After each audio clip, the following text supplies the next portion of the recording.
Good morning, good afternoon, good evening, good night. Welcome to the Building Sheriffs. I am Paul Puccioni, and with me is Chris E.W. Jowett. I forgot to say I'm otherwise known as Pooch. Today we are going to be discussing going green. That's right, the hot topic of the past decade, but will it continue to be so, and have you gone green yet? But first, I would like to say hello to my old buddy, Chris E.W. Jowett. How are you, mate? I'm fine, mate. I'm about as green as it gets, mate. Behind the gills and everywhere else at the moment, because I haven't had a shower for a while. Oh, really? I don't really want to know that. Unlucky. Well, it's Sunday morning, Chris, and we may be disturbed. Well, two things. Firstly, Junior the cat is on my bed. He may hear me and come in. Secondly, I'm waiting for an Amazon Fresh delivery. And my wife's out, my daughter's out, and my son's in bed. What's a fresh delivery, Pooch? Amazon Fresh. Amazon Fresh. What the hell is it? You've got no idea, have you? No, not a clue. So, well, you know Amazon have their music and they have their videos. Have you heard of Amazon Prime? I've heard of it, yeah. Yeah, and that's, you kind of join this club and you get access to videos and bits and pieces, but you can also get things delivered. Well, they've moved into the food world now. So we did our shopping yesterday, and before you start your shopping, you reserve a time. We reserved between 11 and 12 on Sunday morning, and you do your shop, and then a nice chap turns up with all your stuff, even booze. Really? So this isn't delivered by the supermarket, which, I mean, we get, because I live in the middle of nowhere, we get it's van city. The only vehicles on the bloody road are vans and tractors. And they're all, because everybody gets stuff in. But this is different. No, this is Amazon doing it. Amazon have bought Whole Foods, which is quite a nice supermarket chain. They bought that, and this is their process of world domination. Well, Christ almighty. You think you'd have chosen something technical, wouldn't you? You know, I mean, why do they want to employ thousands of blokes who can't get a job doing anything else, and loads of vehicles that break down all the time? Why would they do that? What arse? Christ. If I was a young thing at Amazon, that'd be the last thing I'd think of to put to my CEO in one of their meetings. Anyway. Well, their CEO, Jeff Bezos, is currently the richest man in the world, so I think he knows what he's doing. Currently. And that's because the building sheriff hasn't risen to its true potential yet, mate. Well, yeah, also, I don't think they've taken your fabulous wealth into account, have they? You keep that rather secret. Under a stone, along with my dead cat at the bottom of the garden, mate. Talking about assets and wealth, how's the sale of your property going? You are still moving to Portugal, aren't you? Portugal. The house is on the market, and the sale of the property is as flat as the proverbial pancake, mate. Right, but the Building Sheriff fans, my wife being one of those, she will still receive these podcasts. Yes, she will. Yep. Absolutely. Yep. And just to explain to the dear viewers that we actually have a bona fide fan, and my wife explained to Chris yesterday how amazed she was that the podcasts were actually good and interesting and informative, despite the fact that her husband was on them, which I thought was nice. She told me this yesterday, only just yesterday. It was about 10:30 at night, after you and she were waddling back from the pub. For some reason, halfway down Acacia Avenue, you decided to phone me. And then, I'm going, yeah, that's fascinating, because you're a real treat to listen to when you've had a gallon. I don't mind telling you. And then you put your lovely wife on, our only fan, and she proceeded to giggle down the phone for the next 20 minutes, telling me I'm a potential superstar. Well, Well, she's a genuine fan, and she said so before we went to the pub. So, talking of waddling down Acacia Avenue, it was very dark and there were no lights on, and I wonder if this is because the council was trying to save energy. Perhaps they're going green. Now, that's the subject of today's podcast. That was a good link, Pooch. Thank you, Chris. Well, welcome back to the Building Sheriff podcast. Our website is www.buildingsheriff.com, and a fantastically comprehensive and informative article that has been written by EW is up there. So go and search that out. But Chris, you've got a bit of experience in the going green business, haven't you? A bit of experience. For my sins, I'm an energy assessor. Excuse me. I refuse to continue a conversation with anyone who says, for my sins. Which sins are those? Every sin I tell you what I'll do is I'll hunt out a fabulous song by a group of gay lads. And it's called It's a Sin. Now, if you read the words to that song, it's effectively I don't remember the name of the band, but he says, "Everything I ever think, everything I ever was, everything I ever do, it's a sin. Every single thing they do, think, say, and believe is a sin." What a fabulous life! It's the Pet Shop Boys. Okay, but so for your sins, the mystical creator deigned it that you would become an energy performance certificate assessor. Oh, what a fabulous! And I have to say, I've done about 5,000 of these ridiculous surveys. Yeah. No. That's a lot, Pooch. That's over a 10-year period. I was right there at the very beginning, when sitting around on tenterhooks waiting for the government to decide to drop the handkerchief and set us off. And I'm still there now. Well, I bet you could open with a few of those stories on Parky, couldn't you? Fascinating stuff. No. It is, and I've been thinking. No, when you consider 5,000 of these damn things, you think there'd be a bit of joviality somewhere, but no, absolutely not. The only bit of entertainment I do get is when I encounter the worst possible client that on the planet, and that is an exact replica of me, and that is a retired old goat who thinks he has a mechanical bent, although everything he ever learnt was 15 years ago. And I turn up, and he doesn't want to pay me the 60 quid that I'm going to charge him for doing this EPC, that he doesn't want doing in the first place. It's been imposed upon him, and he thinks he knows all about it. And as soon as I go in the front door, I know what I'm going to confront, and he looks at me, because this is Yorkshire. They don't piss about in Yorkshire. They stand there with their arms akimbo, and say, "In you come, you little so-and-so." And then he proceeds over the next 5 minutes to start the process. A process which is new to him, but which I've experienced 500 times. And I'll just let him go on and on and on. Yeah. And sometimes he goes on for half an hour about the lunacy of these things. And I then give him my famous 2-word answer, which isn't the answer you thought I was going to say at this point, because he'd throw me out. And it's quite simply, I agree. So, because he's right. Yes. Anyway, that's the only fun. It's the only fun I get. It is the best way. Is letting him rant and just saying, I agree. And then my job is then to make him laugh at least once during the next 3/4 of an hour, which is how long I'm going to be there. And that's about the only entertainment I've had in a 10-year period on 5,000 visits. I'll shut up about it now.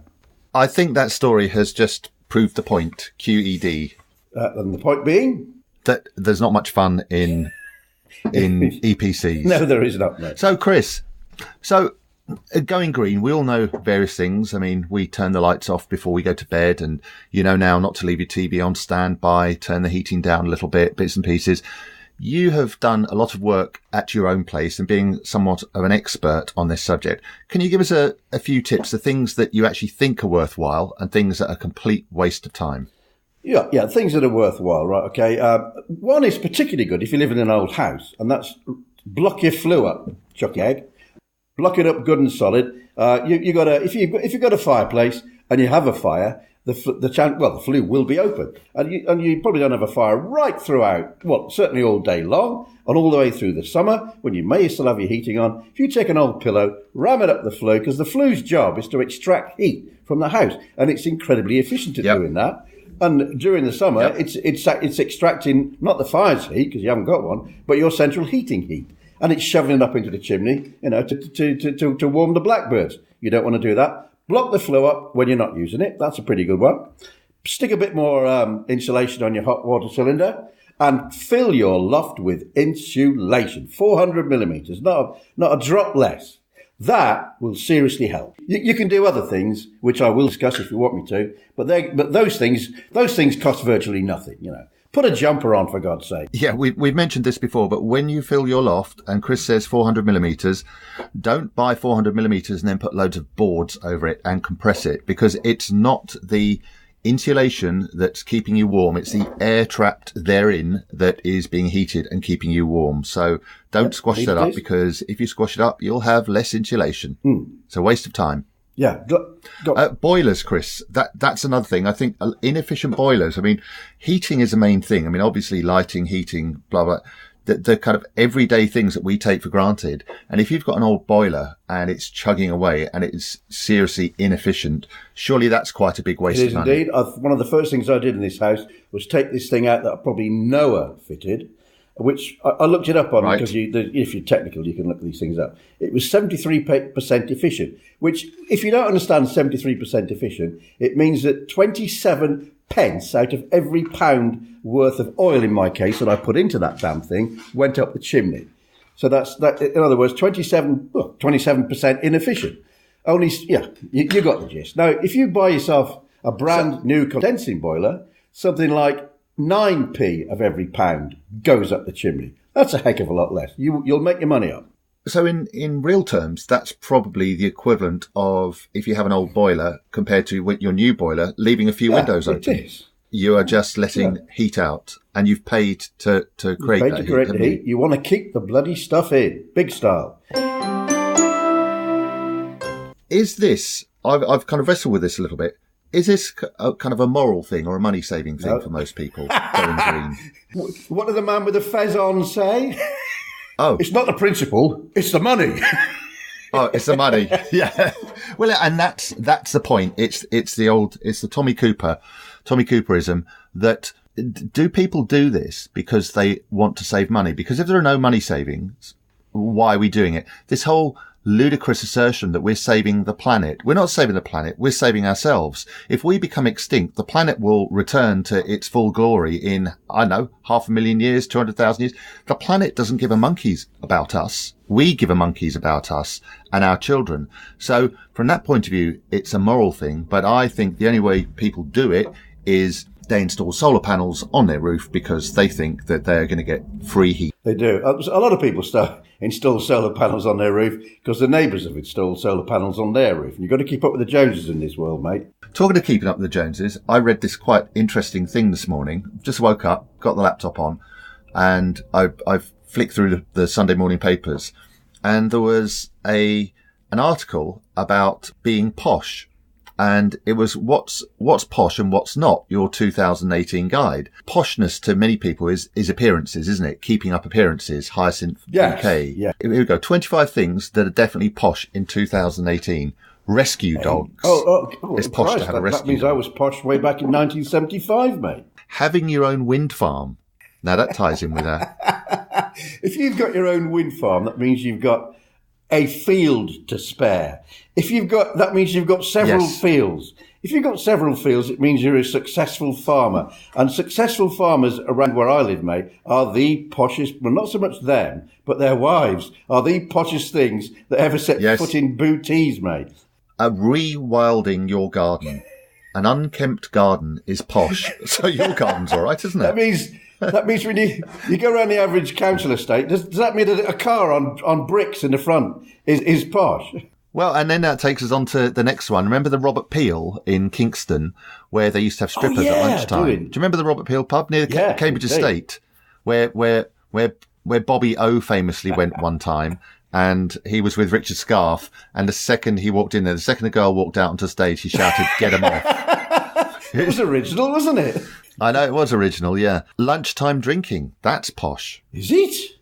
Yeah, so all these people down on this estate near the lunchtime strip club, if they're in there with their unkempt gardens supping ale at lunchtime, they must be very posh. By definition. And watching lots of television. No, that's bloody ridiculous, man. Where do people get all this rubbish from? I do not know. Well, I do not know. I never mind where they get it from.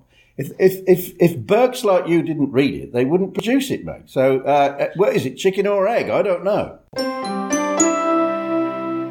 Is going green also, you know about my allotment? Well, I've got two green things to tell you. I have an announcement. You know that I'm on the committee, and I was there yesterday, and we had more sidled up meetings. I got offered another plot. Did you? No, I wanted one. Yes. You're not going to take that, surely. No, I'm not. But it was nice to have it offered.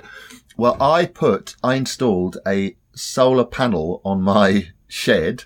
Where did you get that from? I got this 6-inch by 4-inch solar panel with a little lead that runs to a light bulb with a switch, and I put it on the on my gable, and it's inside my shed. So when it gets a bit dark, I just go in there. It cost 12 quid on Amazon. Really? Yes, it's unbelievable. Does it work? Delighted. Yeah. I went down late, about midnight last night to check it. It's fantastic. Hang on. It can't possibly work at midnight because I don't know whether you've noticed, but it's quite dark at midnight. Yeah, but I don't know if you noticed that solar-powered photovoltaic cells work by getting the sun's light during the day and putting it into a little battery and then giving you that disposable energy. There's a battery included as well. Yeah, of course there is. I didn't know that. I just thought it was take it now or use it, or lose it. No, it's got a little red light and it charges up. So it's an amazing thing. I absolutely love it. It whacks out a masses of LED light. That's pretty. I'm impressed, mate. I didn't realise that they work at night, and B, that they only cost 12 quid. No, I know. I didn't. It was too. Joe thought that I'd just been going all tech crazy and bought something really expensive. But when I showed her I had to show her the receipt. I think it was $10.99. Now, is it AC or DC? What's the amperage? Can you get a whack off it? I mean, I don't know any of these answers. No, I very much doubt it. It'll be low voltage, so very much doubt it. It'll be a low volt. It'd be 12 volt DC or something, right. So it'd be nothing. Yeah, it will be nothing. That's jolly interesting, Pooh. Anyway, so no, but my point being, so I have my own energy down there, and I grow lots of veg, and in the summer I cook loads of pasta. And I have tomatoes to cook my pasta. So therefore, I'm not going out to the shop to buy all of that stuff. So I've gone green a little bit. And when you go to the shop, do you go to the shop in your car, Pooch? Yeah, of course I do. Right. So think of all that fuel you're saving. Good God, man. I know. Yes, that's why you'll be the richest bloke on the planet. Never mind Mr. Amazon. He's got no chance. I might be the richest bloke in my shed on my allotment plot. Flicking your little switch deep into the night, mate. Yes, excellent. Well, good luck with that. I mean, this is all very new, but it has been going on for ages. And if you think about The Good Life, what a program that was. And what a premise. Richard Briers, Felicity Kendall, with their posh neighbours doing The Good Life, going green in the 1970s in Surbiton. We all fancied her, didn't we? Well, I did. I did. I don't know why. Anyway, whatever. I think she was very cute, very attractive and wholesome, and she backed her husband, and I can see why. Now, he always had, talk about going green, my brother has got 55 acres of farmland in Australia, and he buys cattle every year. And he buys 20 head of cattle, and he's got all this grazing pasture land and paddocks, and he puts the cattle in there, fattens it up for a year, and then sells it and keeps one for himself. Now, keeps what? Oh, so he keeps one cow. Yeah, that they kill and butcher. Oh, and fattens like it up for a year. Sorry, Booch. Yeah, he's a farmer then. Yeah. Well, he's not a farmer, but he's a tiler. But he's got a field, and all he has to do is to make that money is get the cattle delivered. They eat, he fences them in, and a year later he sells them, and he makes good profit. Why doesn't everybody do it? Because we haven't got 55 acres of land. Now, the point being, though, could you kill an animal that you had raised? If you had chickens in your garden? Oh, I could kill chickens. Yeah. Just pull their neck. Could you? Dead simple. Yeah. But we had a very similar... It did raise its ugly head. When we first got here, Rosemary, the wonderful woman who in our village, who's 70, 80 years old, wearing a light blue frock, pairs of Wellingtons, and swore like a... I'm going to say like a bastard, but I can't. Swore like a trooper. Swore like a trooper. She kept cattle, and one of them, what was it called? She gave it a name, and this wonderful animal used to come up to us and get scratched. It was a big, hefty black bullock.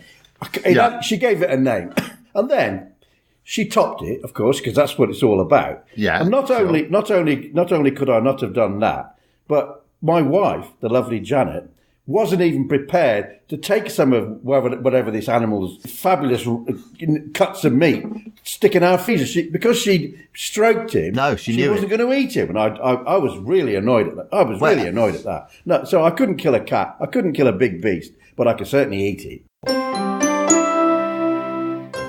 Whilst I was in the pub last night, I remembered the story of when I was on a train going through China.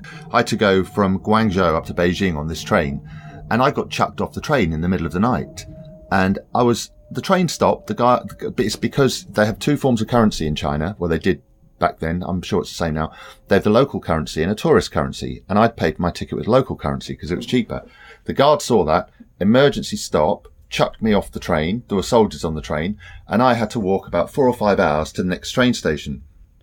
And bear in mind, another train wasn't coming in for another day until the middle of the night. It would stop. I was starving, so I don't think they'd ever seen a Westerner before. So I found this, what looked like a kind of cafe type thing, and I just went up and I pointed at my stomach and then made a kind of eating sound with motion with my hands. And they nodded and smiled and brought me this plate of food, and I ate it. And they're just trying to converse without speaking. I went, bark, bark, bark, bark, bark, pointing to the food. And he shook his head. He went, woof, woof. they eat a lot of dog down in the south of China. And this is after you'd finished, I assume. Yeah. It didn't bother me, though. Did it, though? Good lad. Right, mate, hold on. This might be my delivery. So I think we shall pause for 2 seconds whilst I nip out and get my Amazon delivery without wasting any of my fuel and wasting plenty of theirs. And I'll see you in 2 seconds. Right, I'm back. I see. Is that the sum total? Can you hear the rustling of the bag? Is that the sum total of the delivery? No, it was about 8 bags. It was 96 quid. All right. Oh. That's a shock. But so I'm now showing Chris the posh Amazon bag, and it's all lifestyleish. It's written on it is Earl Grey, chutney, baked beans, olive oil, sea salt, baguette, prosecco. I just want to show you some. I don't think baked beans are all that lifestyle orientated, mate.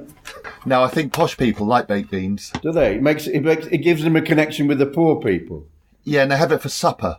Do they now? Poor bastard. Yes. Now listen, look what I'm about to produce from the bag. Here we go. I wouldn't give you house room for that, mate. What is it? Alcohol free? Gee, yeah. Right. I bought some Beck's Blue, alcohol free. I'm going to try it. I wouldn't drink Beck's with alcohol, let alone alcohol free Beck. Right, so I think we've covered most of that. Chris, as I said, has done an in-depth article on the Building Sheriff, and it's called Going Green. If you navigate one of the drop-down menus, you'll find that and get a bit more information. But now it is time to move on to questions. Yeehaw! Welcome back to the Building Sheriff. www.buildingsheriff.com is where all the information is, and we're just the two idiots who wrote that site and actually more by bad luck than judgment know how to do building work. Yeah. It wasn't blessed upon us. We just ended up doing it. First question. Michael Thor, as in John Thor. I used to love Morse. Asks via email. I have a 6" by 6" square of damaged plasterboard in one of my rooms. I would like to patch this up, but cannot see any way of doing so without all the filler falling into the hole. How could I do this? I assume it's on a wall. Let's assume it's on a wall, shall we? Yeah, I assume it is. So we've got a stud wall, plasterboarded, and he's had a row with his missus, and he's a big lad, and he's punched the wall and got a 6". That's exactly what I thought. Hole in it. So what he does is this. Let's give him the benefit of the doubt and assume he stumbled over the dog and his shoulder went through it. This is what I'd do. I would be interested to see what Pooch would do. Yeah. I would take a piece of plasterboard, which was you'd have to put it through diagonally, which was a fraction bigger than this hole, and I would take some plaster, and this piece of plasterboard that was a fraction bigger than the hole would have a very small hole in the middle of it with a piece of metal going through it. So, you'll get the gist in a minute. So on the inside of the hole, which you can't see, you wet it a bit, and then you put new plaster all the way on the inside of the hole, like smear it on with your fingers, so that it forms a bead all the way around the inside of the hole. You can't see it. You then diagonally put this bigger piece of plasterboard through, because you've got to put it through diagonally, and then using the hole and an old coat hanger with a bend on the back of it, you then pull the new piece of plasterboard onto this bead of plaster, and you stud there for 3 hours until it's set. And then you could just use and then it'll be there forever, and you just simply plaster over it. Job done. I have used that technique before, Chris, and it is very good. And the first time you see it done, you think, why didn't I think of that? But the one thing you said, you stand there for 3 hours. What I would do probably is I would get a couple of bits of batten, 2x1 timber, poke them through, and then either side of the hole, screw through the plasterboard and into the batten. At the bottom, screw through the plasterboard into the batten, and then cut a bit of plasterboard exactly the size of the hole, and then screw that onto the batten, and you're good to go straight away. Well, that's a sensible way to do it. Well, so, Michael, yep, that's the way to do it. It is possible, but I do understand we've all been there. You think, how on earth do I fill this hole up? Right, Chris, we're moving on to Twitter. And I'm afraid these people on Twitter, they're not trending very interesting things.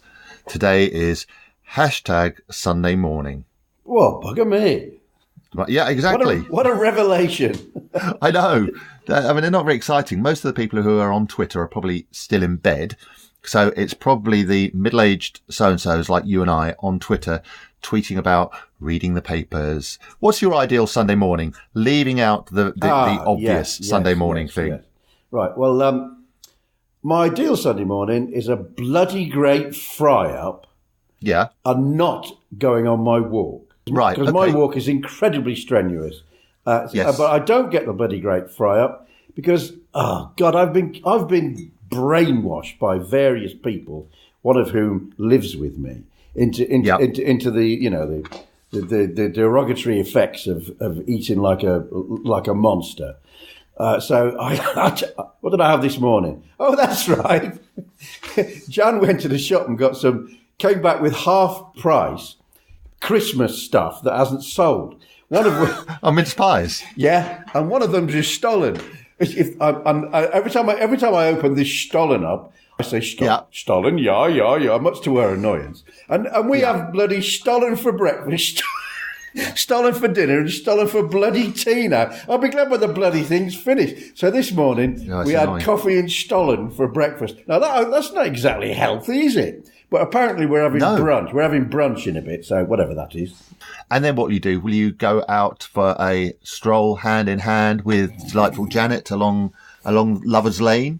Well, I think you know the answer to that, Pooch. No, I'm going to go on my walk, which I will not enjoy at all, except when I finish it, and then I'm going to spend the whole afternoon working on the building sheriff's site, and then we're going to Askren, to our second favourite pub. I'm going to have a pint of King's Arms bitter because the place brews its own. I'm going to have a pint of a Black Sheep because I love it, and I'm going to have a pint of Theakston's and that'll be the best one. And then Jan's driving home, of course, so she'll just have a Perrier while I'm sitting there guzzling all that down. Right, at Big Fella on Twitter asks, what's the best way to clean a paintbrush? Well, it depends what sort of paint it's been. Has been on it. If it's okay, well, let's do both. If it's water based, you wait till your wife's not looking. You go to the sink. You turn the hot water on, very hot indeed, for the first minute or two, and you get another brush, which is ideally a sort of a scrubbing brush, and you put the paintbrush into the bottom of the sink, and you brush the bristles away from you, so you're not scrunching them up, and you turn it round and do that for about 2 minutes in very hot water indeed, because that dissolves the crusty stuff. Then you turn it to cold water and you give it an even longer scrub, and that gets rid of that. If you've got if you've got oil-based stuff on, you go to the shed, you take an old jam jar, you put some white spirit in it, you slosh it round like hell, then you throw that away, then you put some more in, and then you slosh it round like hell, then you go back to the sink and you reproduce process one except this time you use. You use fairy liquid for the first one. You've got to put detergent on it. It's a horrible process. Before I come on to my thing, every time I hear the word detergent, I think of you. Why is that, Pooch? Do you know why? What is a detergent? A detergent is a wetting agent. Yes. And you told me about learning that at school. I did. I learnt it from what was his name? He was the headmaster. He was a wonderful man. He walked around in a white coat. Probably not all day long. When he went in his office, he probably took the white coat off. I've never thought of that, Pooch. Have you? No. But every time you walked the corridors, he had a white coat on. His name was Mr. Stewart. He was old when I went there, and he was a bloody sight older when I left 9 years later. And he was called universally the boss. But he did whack us. He wasn't adverse to whacking us. Yeah. We'd line up outside his office for the whack. And I only got the whack once, and I made a point of never having it again. I bet you did. Right. So we're now moving on to Facebook, Chris, and we have a question from, is it Kelly? No, Kerry Sharman on Facebook asks, my husband and I, that's posh, isn't it, need to get our garage roof repaired. We've had 2 roofers in, and one recommends torchon felt, while the other suggests fiberglass. The price is similar. Which do you suggest is better? All right, I see. So if fiberglass is similar priced, I'm afraid as an old torchon hand, I'd go with the fiberglass, I do believe. I've put fiberglass roofs on before, top of extensions and stuff. Yeah. It's easy, Chris. It's quick. It's quicker than torchon. Yeah, you prime your prime the plywood with a primer that you get, and then you put lay all your fiberglass out so it sticks to that, and then you trowel this fiberglass kind of material on there that you've mixed together with the right proportions, and that's it. It's almost like putting latex self-leveling compound on. It's really easy. Okay, you've got to make sure you do your edges right, but that's why it's the same price. I think I'm with Chris. I would go for the fiberglass. Absolutely. But what you must do, no matter what you have on, torchon comes with this, the green mineral felt, is you can't just leave the exposed fiberglass. No. You know, the fiberglass finished exposed to the sunlight, because the ultraviolet will just degrade it big style. You've got to cover it in chip-ins. And see if the fiberglass guy has quoted for covering it in chip-ins. It's no good painting it with solar reflective paint. That'll be off in 2 years.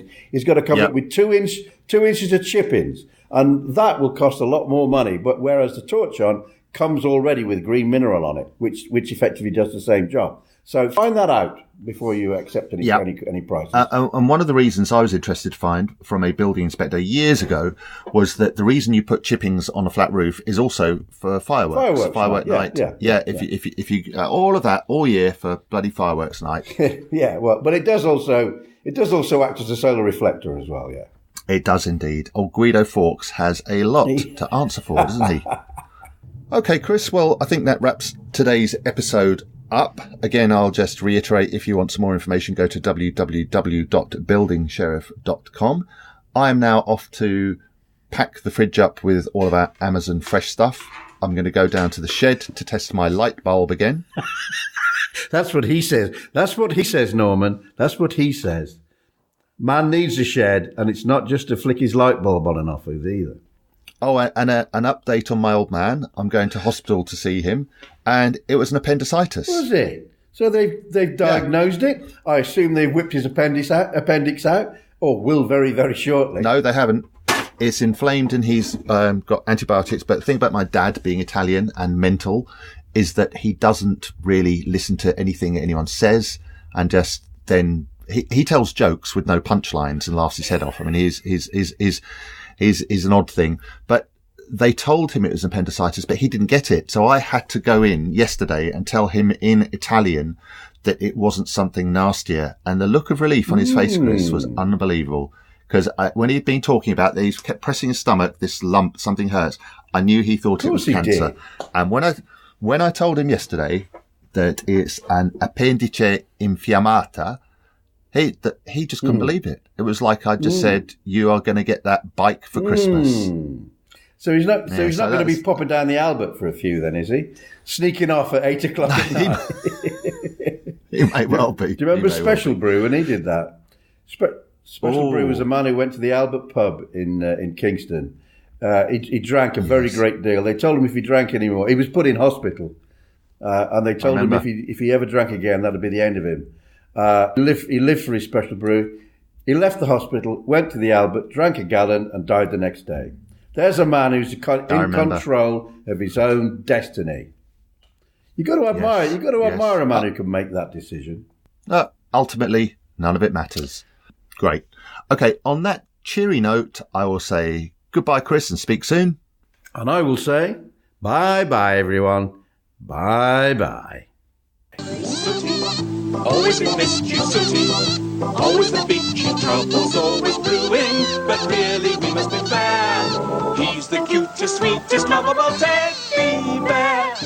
Okay, so if you take it away on the xylophone, ladies and gentleman Sooty.